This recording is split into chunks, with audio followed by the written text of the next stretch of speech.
Muchas gracias a todos por estar aquí. Yo les pido solo una cosa. Voy a hablar de un tema que me apasiona, el tema de la energía, del que creo que sigo aprendiendo cada día. Y ahora, los últimos meses que tuve quizá un poquito más de tiempo que en los 10 años anteriores, pues he vuelto a ver los temas de energía.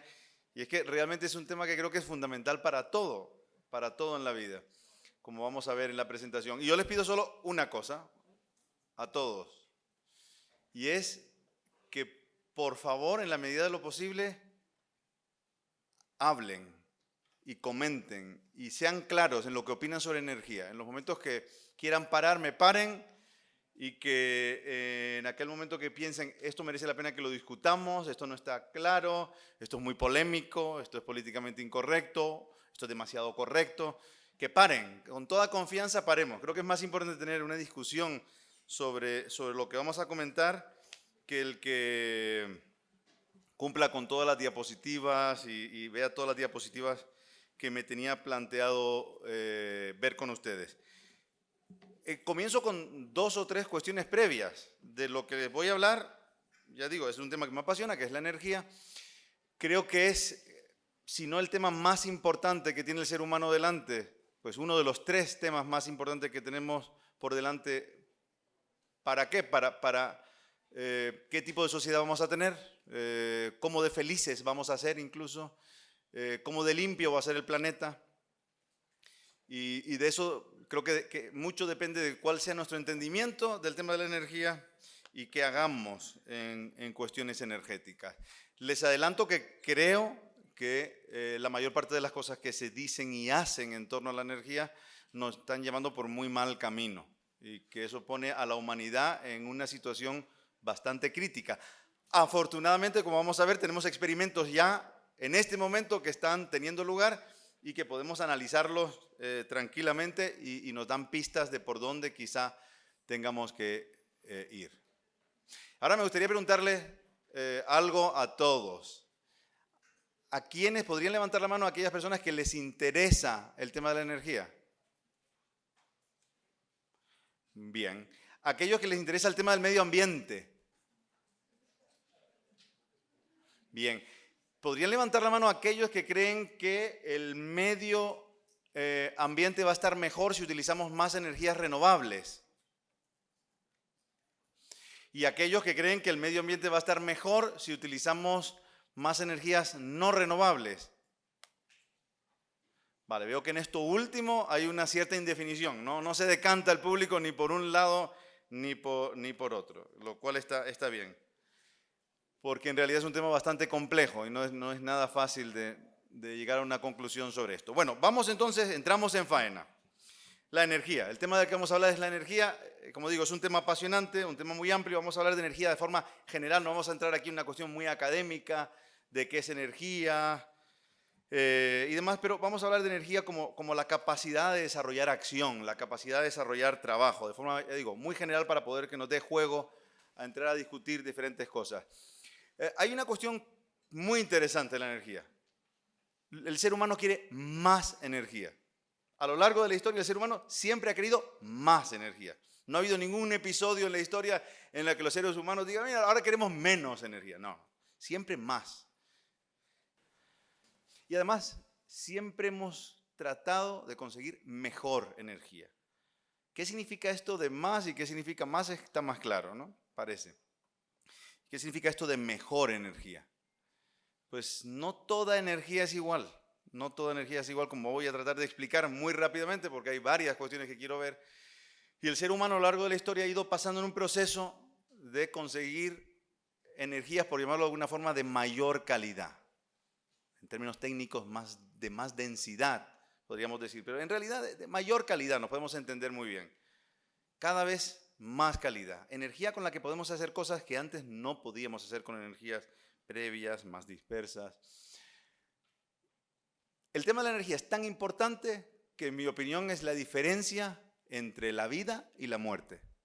Es la diferencia, y creo que lo es a nivel biológico, pero también lo es a otros niveles. Obviamente, sin energía no hay vida.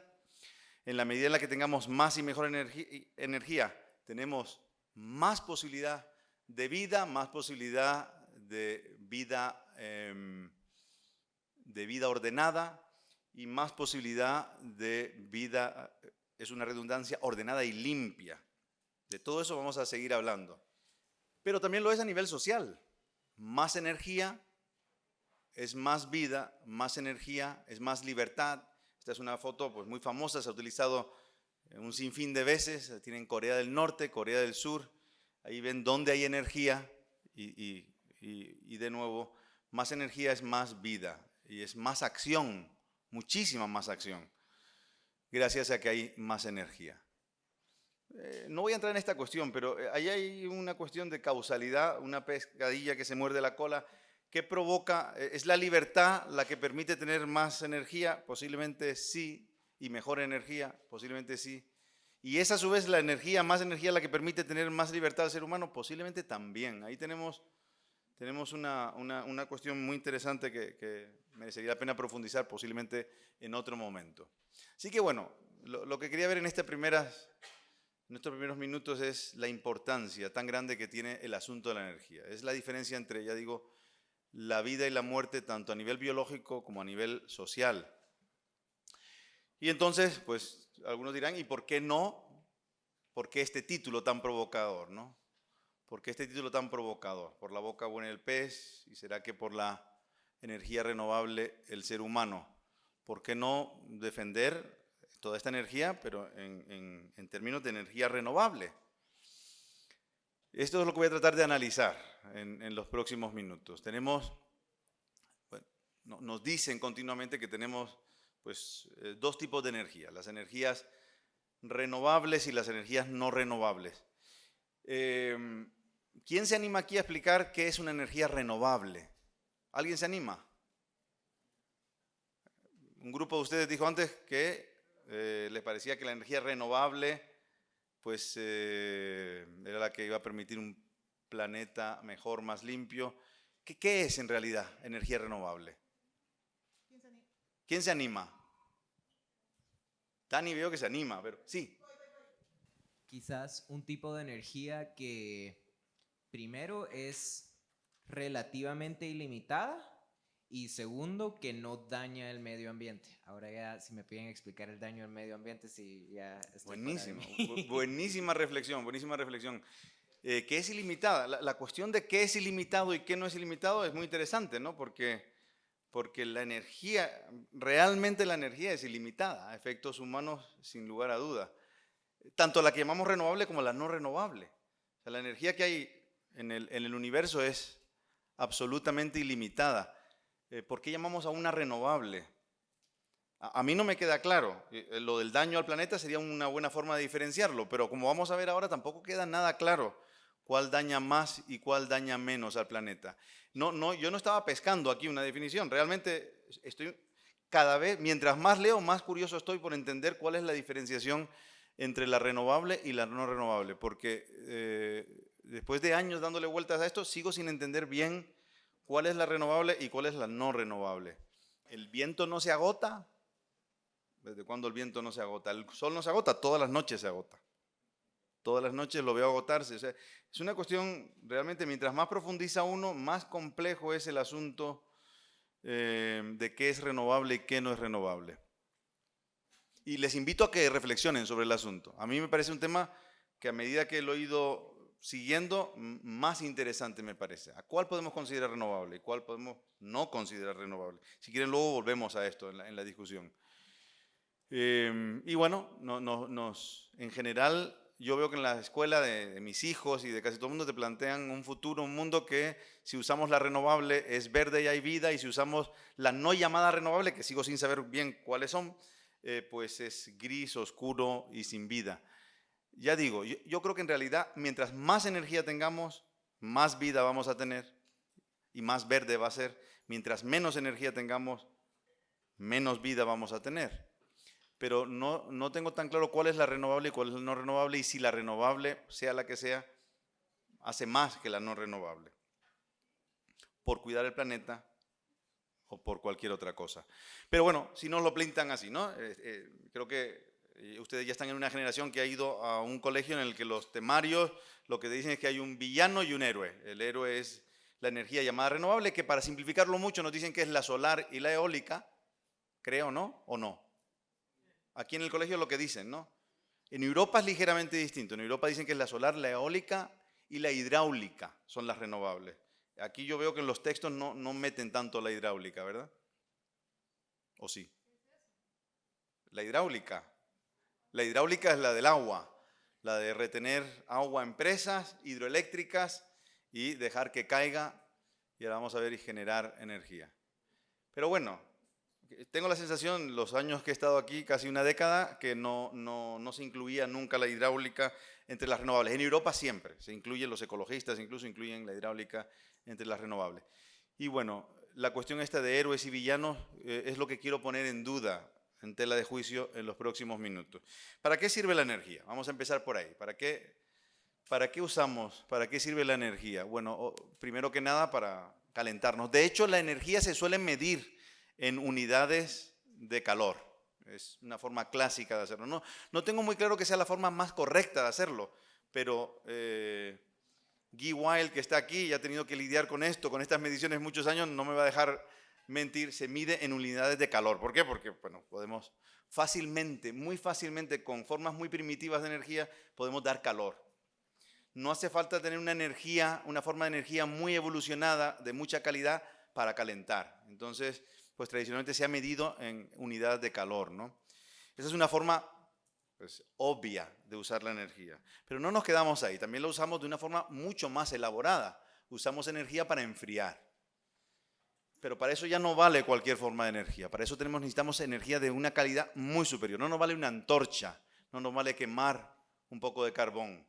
Necesitamos usar, y luego volveré a esto, necesitamos usar mucha energía para transformar esa energía en una forma tal de energía, de tal calidad, que nos permita enfriar.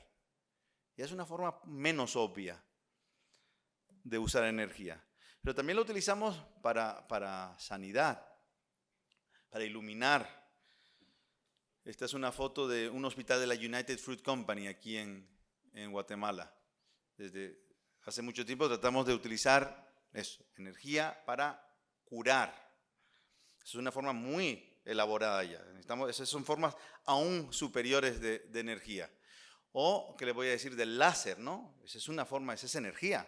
El láser es energía, pero ya utilizada y domesticada hasta tal punto que la usamos para curar cuestiones tremendamente puntuales. Obviamente utilizamos energía todos los días y cuando se nos va la luz, pues lo sufrimos, ¿no? Para enfriar alimentos. Utilizamos energía para transportar. Utilizamos muchísima energía para transportarnos a nosotros y transportar mercancía. El comercio depende del uso de la energía.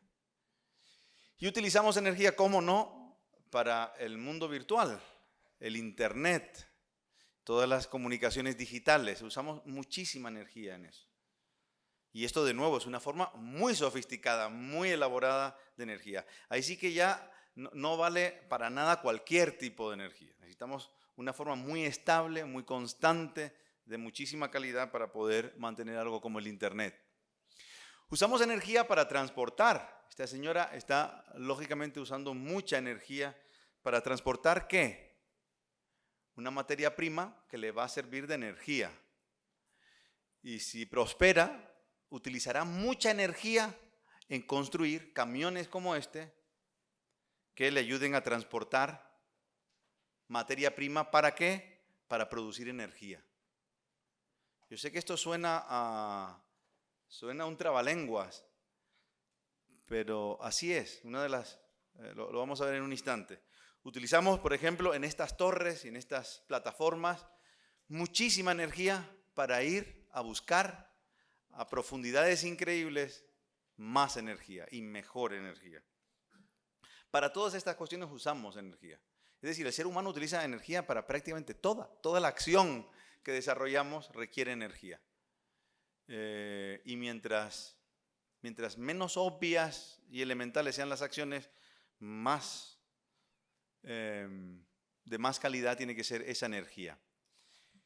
Bien, así que termino mi segundo punto, ¿no? Utilizamos energía para un sinfín de cosas y especialmente estamos utilizando cada vez más energía para obtener energía. Es más, entre el 85 y el 95% de la energía que utilizamos hoy en día en un país desarrollado, ¿lo utilizamos para qué? Para obtener más y mejor energía. Hasta ese punto llegamos. Tan importante es la energía que esa gran mayor parte de la energía de uso la utilizamos para obtener más y mejor energía. Dejo eso ahí. Creo que ya hice mi punto de lo importante, lo variado que es el uso de la energía, básicamente para todo. Y tratamos de tener, como decía, vuelvo al punto inicial, tratamos de usar más y mejor energía. ¿Para qué? Para conseguir fines más elevados. Fines más elevados. Otra cuestión, y la voy a tocar un momento ahí porque es una cuestión a la que le estoy dando todavía vueltas, pero si a alguien se le ocurre una idea sobre esto, encantado de discutirlo luego. De algún modo, la energía viene a ser un poco como el dinero.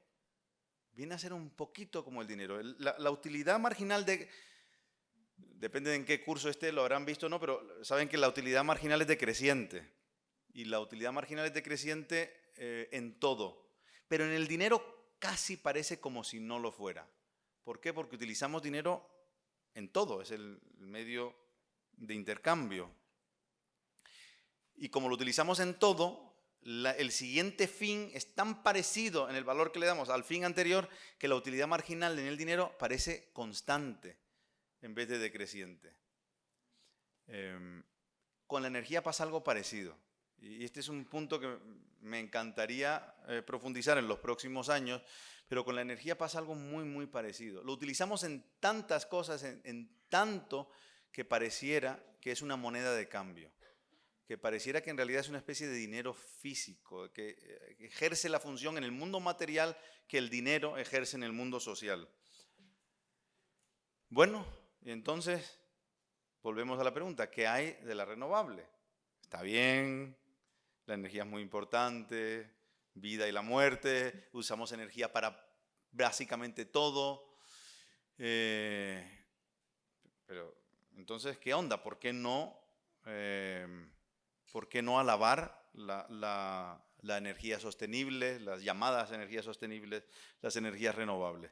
Bueno, vamos a entrar a ver cómo se hace, qué es la energía, que ya lo vimos, pero sobre todo cómo se produce la energía. Porque creo que no podemos entender el hecho de que estoy poniendo en tela de juicio el que las energías renovables sean tan beneficiosas como se plantea si no entramos a ver en qué consiste esto de producir, por ejemplo, electricidad, ¿no?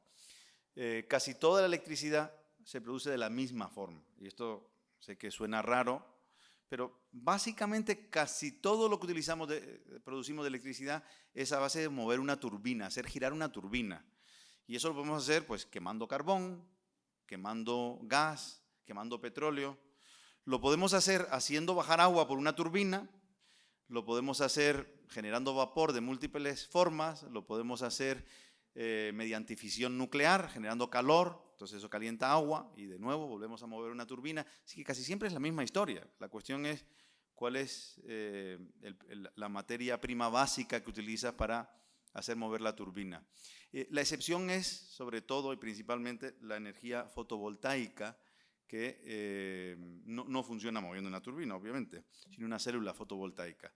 La hidroeléctrica o la hidráulica que comentaba antes es, aunque en principio parece algo en ocasiones hasta místico y diferente y demás, es básicamente lo mismo. Es una turbina que ponemos al final de una represa y hacemos bajar el agua de diferentes formas según el tipo de turbina, de tubo, no de tubo, y se mueve y generamos electricidad. Muy curioso el caso de la hidroeléctrica, porque el caso de la hidroeléctrica en Europa se la ve como una energía, una forma de producción eléctrica muy verde, muy sostenible. Por eso ahí voy, que la frontera entre lo sostenible y no sostenible pues parece muy difusa, ¿no? Hasta el punto de irte a un país y que te la pinten como verde y otro país que te la pintan como muy negra. Y les decía que la fotovoltaica parece ser la que es diferente a todas las demás porque no funciona moviendo una turbina, sino con el calor, con una célula fotovoltaica. Entonces, veamos pros y contras de unas y otras.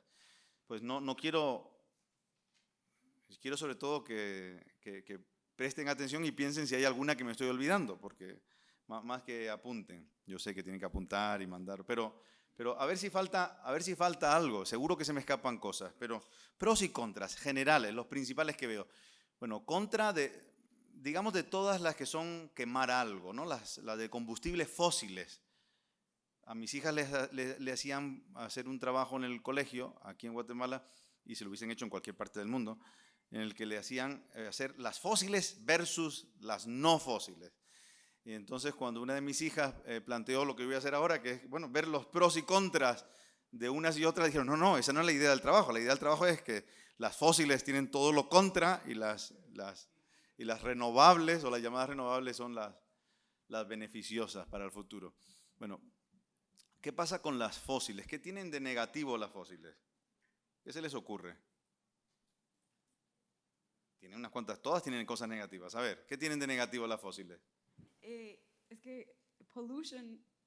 Polución, buenísimo. Perdón. Polución, el que haya agentes, ¿no? Partículas que sean dañinas, efectivamente, partículas que puedan ser dañinas para la salud o para el medio ambiente. Buen punto. Todas estas son cuestiones que lo podemos poner en la balanza, en lo negativo de estas energías, de estas formas de producción. ¿Algo más? Sí, ¿qué más?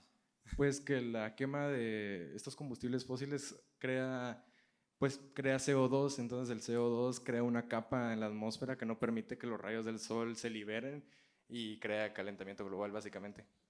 Vale, el asunto del CO2 no valdría para las fósiles, efectivamente, no para la nuclear, ¿no? En este caso, esta particularmente, esta y alguna de las otras particularmente no valdrían para la nuclear porque en ese caso no tenemos CO2. Pero para el gas, el petróleo, el carbón, pues ahí estaría el tema del CO2 y el efecto invernadero, llamémoslo de esa forma, ¿no? Sí, otra. Los costos de transporte de la materia prima. Los costos de transporte de la materia prima. Habría que ponerlo en la parte de los costos de todo esto, sí. ¿Qué más? ¿Cuántas tenemos? Qué bien. Tengo una pregunta. Venga, también. La energía nuclear, y esto es porque solo no lo tengo claro, ¿clasifica como renovable o como no renovable? Qué buenísima pregunta. ¿Qué creen? Según yo era renovable, pero yo no sé. Hay un grupo de ecologistas históricos que creo recordar que el grupo se llama Ecologistas por la Energía Nuclear, que lo que dicen es que la que verdaderamente nos puede salvar, si lo ponemos en términos tan drásticos, es la energía nuclear, ¿no?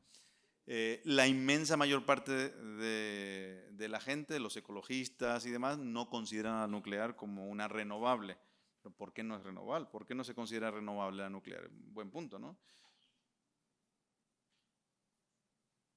Bien, tenemos una buena lista de cuestiones que podemos poner en la balanza en lo que podría ser negativo quizá de las fósiles y en algún caso de la nuclear. No dijimos los residuos, dijimos las partículas pero no los residuos. En el caso de la nuclear creo que podríamos poner también los residuos como algo en la contra, ¿no?, de la nuclear. Vale, ¿y qué tenemos en el caso de las llamadas renovables, la solar y la eólica? ¿Qué ven en ese caso? ¿Qué se les ocurre? Sí.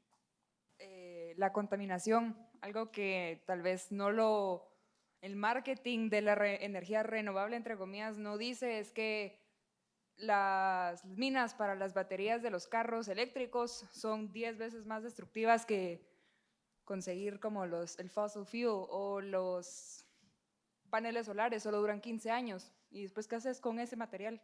Ok, ahí tenemos un problema, ¿no? No solo es el momento de la producción, sino en el proceso de llegar a producir con estas energías, pues tenemos también contaminación, ¿no? Tenemos una contaminación que puede ser en las baterías, que puede ser, sí. ¿Dónde? También Ah, sí. socialmente en 2014-2015 hubo un proyecto de una hidroeléctrica aquí en Guatemala, Sí. en Zacapa, en Teculután específicamente, de ahí es mi familia, y se hizo un gran revuelo porque querían desviar el río de Teculután, y es el río que utiliza la gente para recreación, también lo utilizan para lavar, que puede ser un poco controversial, pero para ir a bañarse y cosas así, entonces se armó como un activismo, o sea, en el hashtag yo uso el agua del río Teculután, ahí estaba mi papá metido también, entonces por eso me enteré. Ajá. Igualmente en México, digamos, creo que fue Peña Nieto que autorizó un proyecto para deforestar una gran parte del bosque que está arriba de Petén para poner energía eólica, entonces creo que sí, también hay contras. Interesante. En el caso de la hidroeléctrica que comentabas, parecía más una cuestión de disputa sobre derechos de propiedad que limpio no, porque como tú bien decías, pues lo querían seguir usando para lavar, que dudosamente es una forma, un uso limpio del río. Pero buenísimo los dos puntos, buenísimo. Sí. Que al final se gasta más energía creando todo lo que va a ser pues, eólico y solar que lo que realmente produce esta energía eólica o esta solar. O sea, la frecuencia y los watts que producen son mucho menores de lo que se utilizaron para producir estas herramientas. No creo que sea tan drástico, pero en términos relativos es posible que tengas... Pero en cierta parte, ¿sí? digamos, es un proceso, bueno, vamos a crearlos y conseguir todos los materiales, todo el proceso para conseguir todos los materiales, la energía que se utilizó, las personas, después ponerlo todo junto, el ensamblaje y luego transportar esto a los lugares donde se van a poner y tienen que tener condiciones específicas y especiales para que estas funcionen. O sea, yo no estoy diciendo que sean malas, pero... Bien.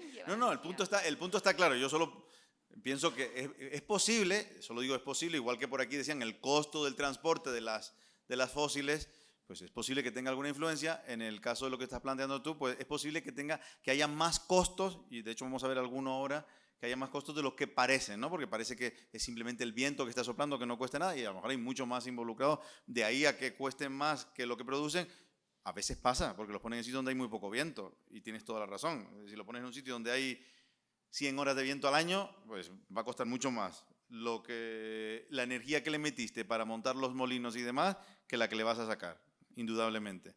Y con las subvenciones ha pasado mucho eso. Como te subvencionaban que la pusieras, la ponías en cualquier lado y entonces termina sucediendo eso. Pero si dejamos que la gente lo ponga cuando ve que tiene rendimiento en un sitio que tiene, yo qué sé, 2.500 horas de viento constante, pues seguramente sí le sacas mucho más electricidad de la energía que le tuviste que meter, ¿no? Sí. Las energías renovables no se pueden guardar. No es como un barril de petróleo o algo de gas que lo puedes mantener. Por lo tanto, no pueden estar disponibles todo el tiempo.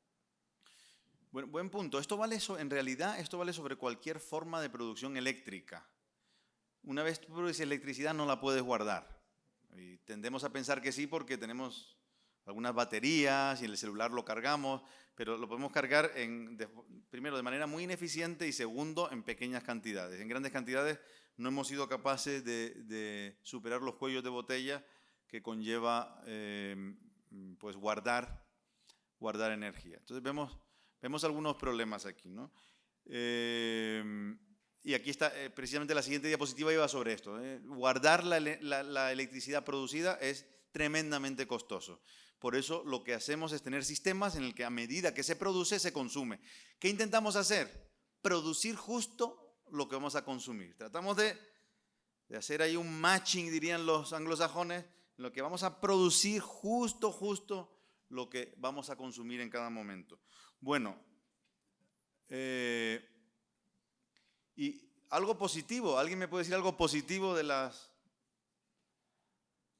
las fósiles? De la nuclear ya salió algo positivo, pero ¿alguien me puede decir algo positivo de estas?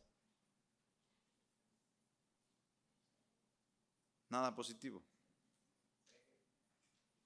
Por aquí dicen precio, ¿no? Tiene mejor precio, bueno, algo positivo, ¿no? Son más económicas.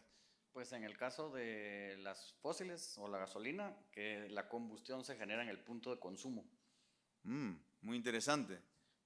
Eso es idóneo para el transporte, ¿no? Si la combustión la generas en el punto de consumo, es una forma de energía ideal para el transporte, porque tú necesitas estar produciendo normalmente energía, es idóneo poder producirla ahí donde te estás moviendo, ¿no?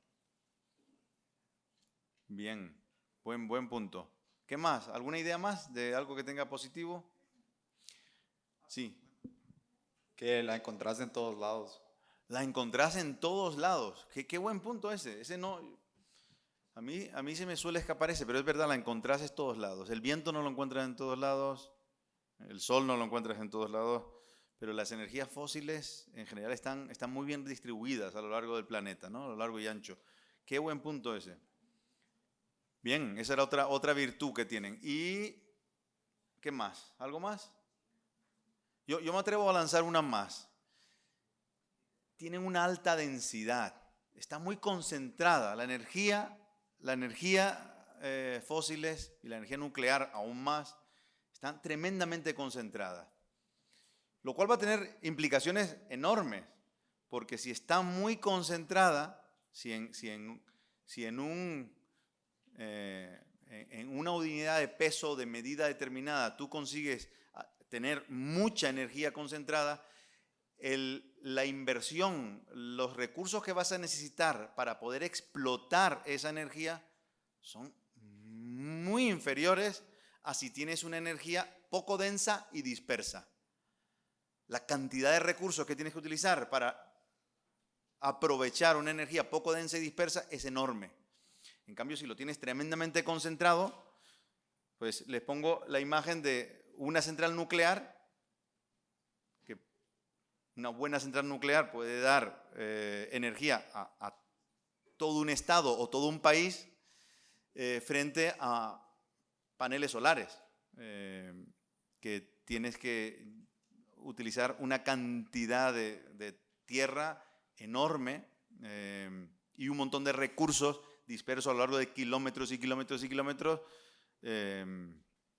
para poder llegar a lo que haría una central nuclear. Posiblemente no llegue, de todas formas. Pero ven que la densidad tiene una virtud muy grande, ¿no? Tienes un edificio en un lugar, produces energía desde allí y el resto del medio ambiente quedó liberado de la producción de energía.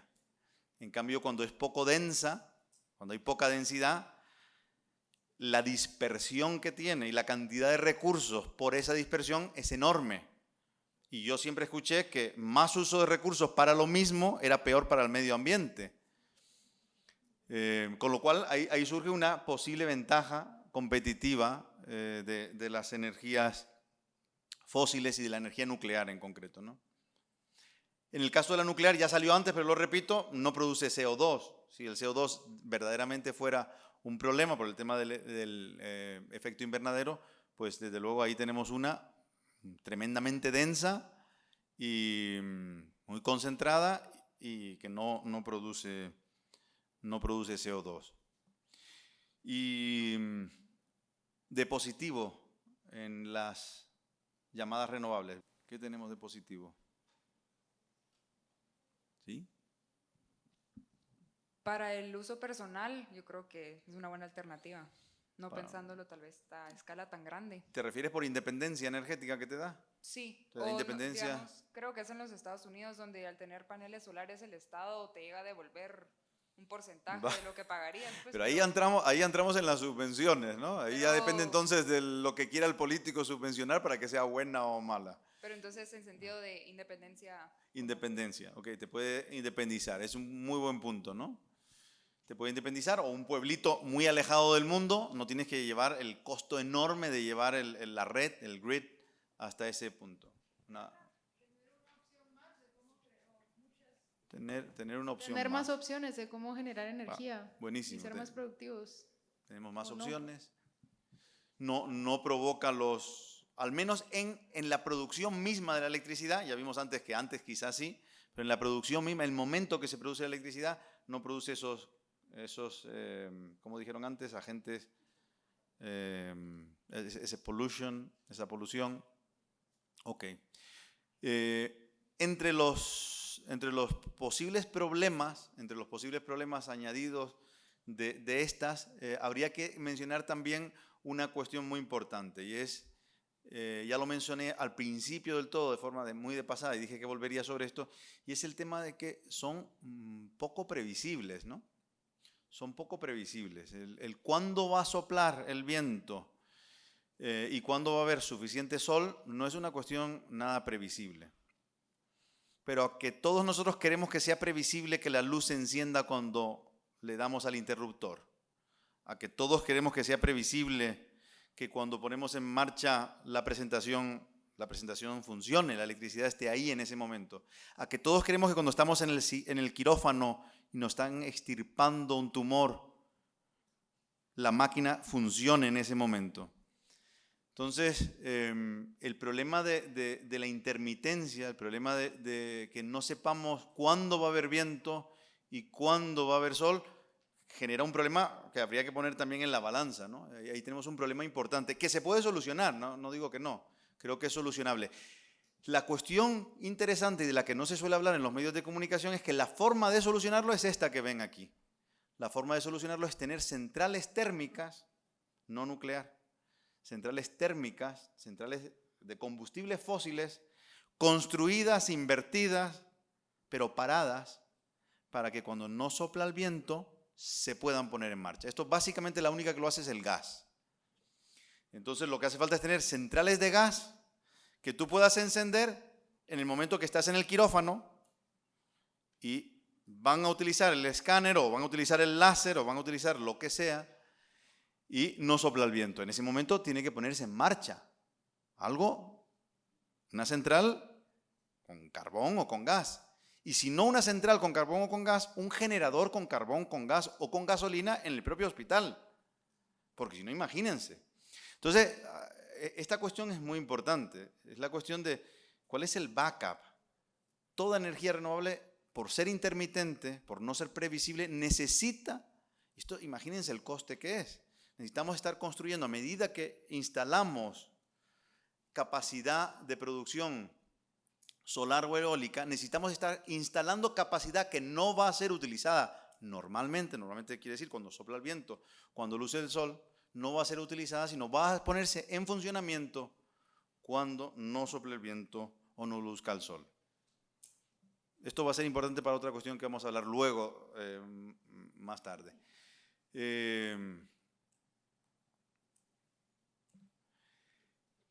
De modo que en realidad esta imagen a mí me encanta sobre el backup, ¿no? El backup en lo que consiste es que al final, bueno, pues realmente sí necesitas esa central térmica detrás que esté lista para, de algún modo, hacer la función que los molinos no puedan hacer o que los paneles solares no puedan hacer.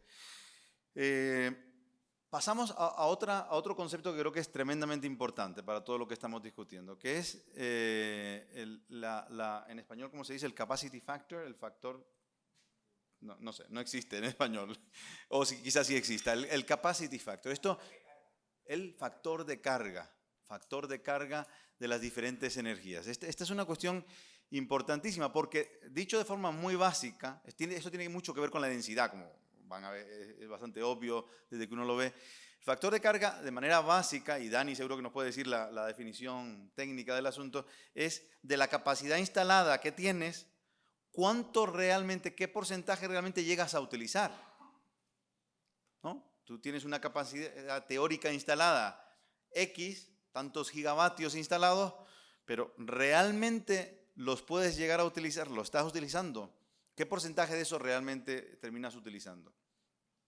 Bueno, en la nuclear vemos que se utiliza el 92,5%, es decir, la nuclear está prácticamente siempre.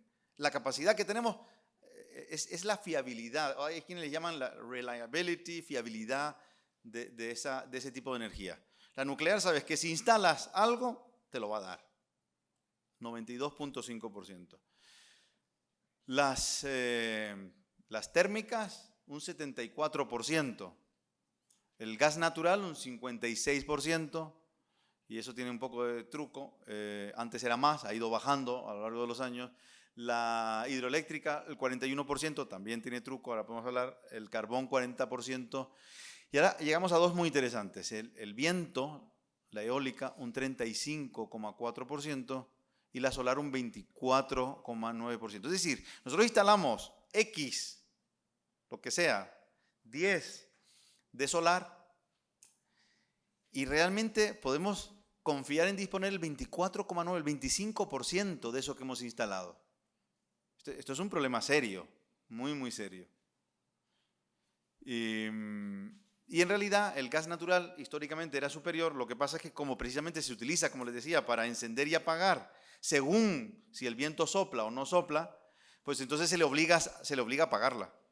Entonces no se utiliza tanto como se podría utilizar porque se la tiene ahí para, hey, apáguenla porque ahora no te necesitamos, ¿no? Y por ley se le obliga a que sea esa la que no entra. Y entonces se baja mucho su factor de carga. Si no, estaría muchísimo más arriba el factor de carga del gas. También pasa un poco con la hidroeléctrica en algunos países, que se la utiliza como batería. Se la utiliza un poco como batería o se la utiliza un poco como backup, como respaldo de las otras. Incluso se ha considerado mucho y se ha ensayado usar la hidroeléctrica, las represas, como forma de almacenaje. Es decir, por la noche, cuando sopla el viento y la gente no está usando energía, utilizar esa energía para bombear hacia arriba y después soltarla cuando haga falta. Bueno, paro ya de conceptos porque creo que ya les he llenado de ideas, conceptos, pros y contras. Lo que creo que es importante es ver que todas tienen sus pros y sus contras. Todas, absolutamente todas. Y que no está tan claro, aunque le puedan decir a uno lo contrario, no está tan claro que unas sean de por sí mejor que otras y que sea mejor utilizar unas que otras. Lo que sí está claro es que unas tienen unos inconvenientes y otras tienen otros muy diferentes. Y que los inconvenientes son poderosos. Nos podríamos meter a discutir cuánta contaminación realmente tienen hoy en las plantas, la generación actual de tecnología térmica, cuánta contaminación realmente producen y demás. Pero yo creo que lo importante aquí es quedarse con que hay pros y contras importantísimos en unas y en otras. Y que hay una problemática muy grande relacionada con la intermitencia, con el hecho de que no sabemos cuándo va a soplar el viento o lucir el sol, y que hay un problema muy grande con la densidad, con esas dos cuestiones. Y que el factor de carga, como vemos, es asombrosamente diferente. Es casi del 100% para la nuclear y es bajísimo para la solar, ¿no? Y eso lleva a un problema, y es tú instalas, pero no puedes confiar en tenerlo listo cuando realmente lo necesites.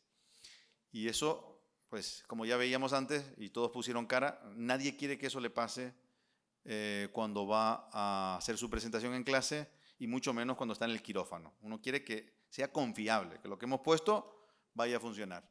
Hay una cuestión que no he mencionado, por no meterme en más temas, y es la cuestión de la densidad y de la concentración en un mismo edificio, por ejemplo, una central nuclear, lleva a que los costos de transporte, de los que hablaron varios, de los costos de transporte de la electricidad producida, sea muy baja, tremendamente baja. Mientras que los costos de tener molinos eólicos dispersos por todo un país son enormes, porque tienes que llevar todo eso a una red. Entonces los costos de transmisión suben tremendamente. Bueno, ¿cuál es el experimento del que les iba a hablar? El de la Unión Europea, el experimento de la Unión Europea. La Unión Europea, los políticos de la Unión Europea se enorgullecen de que es la zona del planeta más verde, lo habrán oído en múltiples ocasiones, que es donde más allá se ha llevado el tema de que la energía tiene que ser sostenible y demás. Y así es, lo vamos a ver en los datos. Aquí tienen la Unión Europea y en términos de electricidad ven que el porcentaje del consumo eléctrico, pues en Austria es del 78% de energías renovables, donde se incluye la hidroeléctrica. En la media de la Unión Europea es el 37,5%. Y Malta, muy lógico, es la que menos, el 9,5%. Pero la media es 37%. No hay otra zona del mundo comparable con una media tan alta del porcentaje, ya digo, renovable o sostenible, como nos lo pintan, de básicamente viento y sol, ¿no? Solar y eólica. Aquí tienen cómo se divide, principalmente es de eólica, algo menos de solar. Hidroeléctrica, casi igual que la eólica, ven que siempre se incluye la hidroeléctrica. Por eso para mí fue muy chocante cuando vine a vivir a Guatemala que se ponía la hidroeléctrica como algo malísimo, cuando en Europa se pone la hidroeléctrica como algo tremendamente ecológico, sostenible y demás. Y después ya vienen la solar con 14% y otras. ¿Cuál es el resultado en Europa de todo esto? Pues miren, aquí está muy pequeñito, se lo voy a contar yo. Esto es a nivel planetario, ¿no? A nivel del planeta, ¿cuáles son los países donde es más caro el precio de la electricidad? Y si leemos la lista de los 20 primeros países, resulta que nos encontramos que es Alemania, Bermudas, Dinamarca, Portugal, Bélgica, Islas Caimán, Bahamas, Cabo Verde, Irlanda, Japón, Chipre, Barbados, Reino Unido, Italia, Liechtenstein, Australia, Luxemburgo, Ruanda, Austria, Jamaica. ¿Qué ven aquí en esta lista de 20 países? ¿Qué predomina? ¿Islas? ¿O bien islas? Efectivamente, hay un montón de islas. ¿O qué pasa con las que no son islas? Son europeos. Solo tenemos Europa o islas. Las islas son caras por una cuestión evidente. Primero, es difícil, es mucho más complicado porque no puedes tener una red amplia en una isla, no puedes estar conectado a un continente.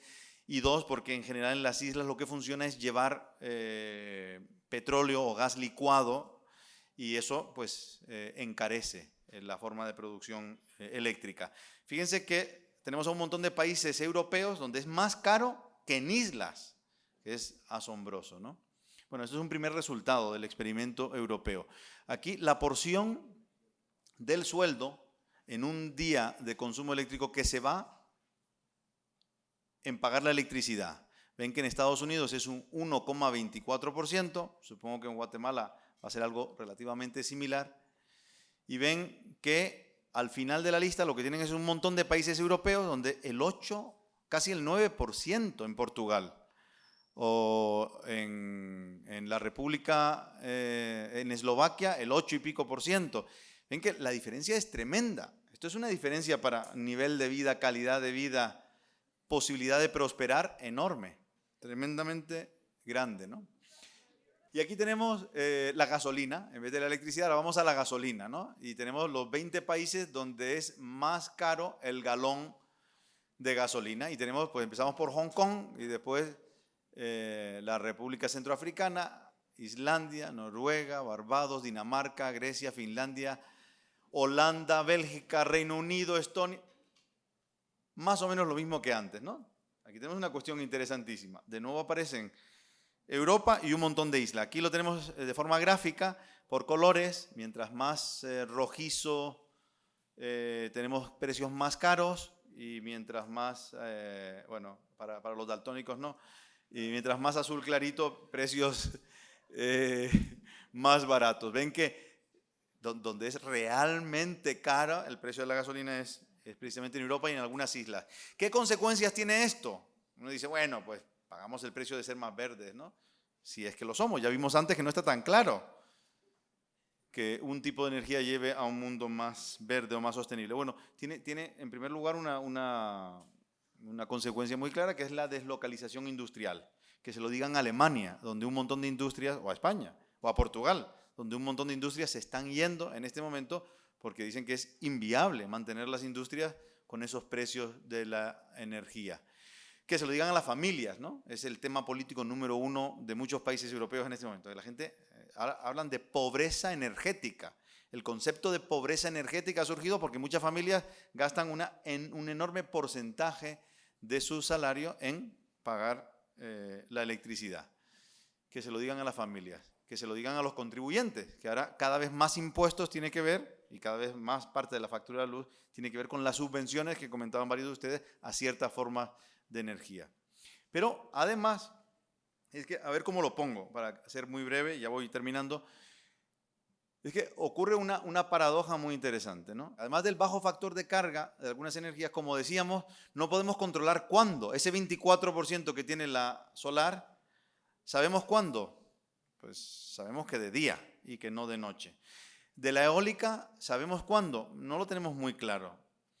Entonces, ¿qué ocurre? Y lo que sí sabemos es que por la noche, por lo general, se consume muy poco muy poco, pero suele haber algo de viento. Entonces, para que suba su factor de carga, para que suba el factor de carga de algunos, lo que están haciendo los políticos es forzarnos a que nuestra forma de vida se adapte a la forma de generación que pueda tener, a la intermitencia que puedan tener algunas de estas energías. ¿A qué me estoy refiriendo? Pues que quieren que vivamos de una forma muy determinada para que consumamos cuando esas energías. Entonces le hemos dado la vuelta a la tortilla. En vez de tener energías que nos dan electricidad cuando nosotros la necesitamos, quieren que vivamos de cierta forma para que consumamos cuando se produce esa energía. ¿A qué me estoy refiriendo? A multitud de cuestiones. Y no me voy a entretener aquí porque ya me queda muy poquito tiempo, pero por ejemplo, a que tengamos coches eléctricos y los carguemos por la noche. Y que realmente los carguemos por la noche. ¿Por qué? Porque por la noche hay algunos molinos dando vueltas que no podemos almacenar esa energía y si alguien lo consumiese estuviese genial. A que lavemos la ropa por la noche. Y en España han salido leyes para casi forzarte a que tengas que lavar la ropa por la noche y así multitud de cosas, ¿no? Entonces ya llegamos incluso a ese extremo. Y termino el caso del ejemplo europeo, que suena dramático, pero es como es en este momento, en que llevando a cabo este experimento verde nos hemos puesto en manos de Putin. Yo de hecho creo que uno de los factores más importantes para la guerra de Ucrania es el experimento de energías renovables de la Unión Europea. Y creo que sin él posiblemente no tendríamos la guerra o del tamaño que es. ¿Por qué digo esto? Pues porque, como les decía antes, para poder tener energías renovables, esos porcentajes que vimos ahora, de 37% de electricidad a través de energías renovables, ¿qué hacía falta? ¿Qué vimos antes que hacía falta? Gas. ¿Quién lo dijo por ahí? Buenísimo, ya no hagas ni resumen, ya tienes todos los puntos del resumen. Hace falta gas, hace falta gas. Pues entonces, si lo que hace falta es gas, lo que hizo Europa es ponerse en manos de Putin, del que tenía el gas. Con todo este experimento, lo que hizo Europa es meterse en vena, ¿no?, la dependencia del gas ruso. La única forma de tener esos molinos y saber que el quirófano va a funcionar cuando no sopla el viento es dependiendo del gas ruso. Porque además las centrales que teníamos en Europa las fuimos cerrando, fuimos sacando leyes porque decíamos que eran muy sucio, ¿no? De modo que hemos llegado a una especie no, esto es una exageración, dictadura, ¿no? Pero se parece en algún sentido a las dictaduras que te fuerzan a que tengas que vivir tu vida de una manera muy determinada. De modo que tenemos a los consumidores queriendo consumir más electricidad, de más formas y de más calidad, y a los políticos corriendo con el enchufe, corriendo para tratar de que utilicemos menos. Bueno, volviendo al principio. La electricidad y la energía en general es tremendamente importante. Sin ella no tenemos ni siquiera, y lo vemos en Guatemala, en los sitios donde no hay electricidad. ¿Qué ocurre? Que conseguir agua requiere mucho tiempo de tu vida. Requiere no que el agua viene a ti, sino que tú vas al agua, ¿no? Es una lástima, es un costo de oportunidad gigante en la vida de la gente, tener que dedicar su vida a ir a por el agua en vez de que el agua venga a uno. Eso es lo que ocurre sin electricidad. ¿Qué ocurre? Que no podemos, pues, como bien saben, este país, una gran parte del territorio eran zonas totalmente inutilizables, ¿no? Y gracias a aplicar energía, primero manual y drenar, utilizando energía, y luego de forma más mecánica, usando energía para drenar, pues se consiguió tener pues un medio ambiente mucho más habitable. La eliminación misma de los mosquitos. Aquí y en Estados Unidos es a base de poner energía para hacer que el medio ambiente en el que vivimos sea más agradable al ser humano y a otros animales. Entonces, ¿qué ha ocurrido? Que para terminar, que desde las cavernas, desde el hombre de la caverna hasta la actualidad, lo que ha hecho el ser humano es tratar de dominar la energía, tratar de tener más y mejor energía, para ser capaces de llevar a cabo acciones que eran superiores en su escala de valores, poder tener energía que permiten curar multitud de cosas. Y como decía antes también, limpiar el medio ambiente, tener un mejor medio ambiente, pues desde el siglo, ahí vemos una imagen del siglo XIX, requiere la energía, en este caso la energía de la gente, tratando de recoger cosas de la basura y reciclar. En este otro caso, mucho más moderno, porque hemos empleado mucha más energía en reciclar de forma mucho más productiva. ¿Por qué? Porque aplicamos muchísima más energía al reciclaje.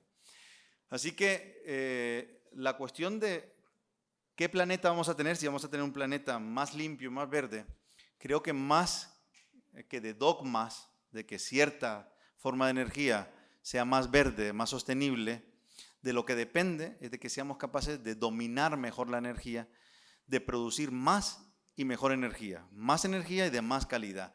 Energía que podemos utilizar de forma más precisa, más constante y de forma más confiable. Y como hemos visto, las energías llamadas renovables precisamente tienen el problema de que les cuesta tener estas últimas características. Y es el motivo por el que desde el título quería provocar un poco y poner en tela de juicio si realmente con esas energías podemos ser capaces de tener un planeta más limpio, una sociedad más libre o en general una especie humana que alcance fines más elevados de los que hemos llegado a proponernos hasta ahora. Y eso era todo. Muchas gracias.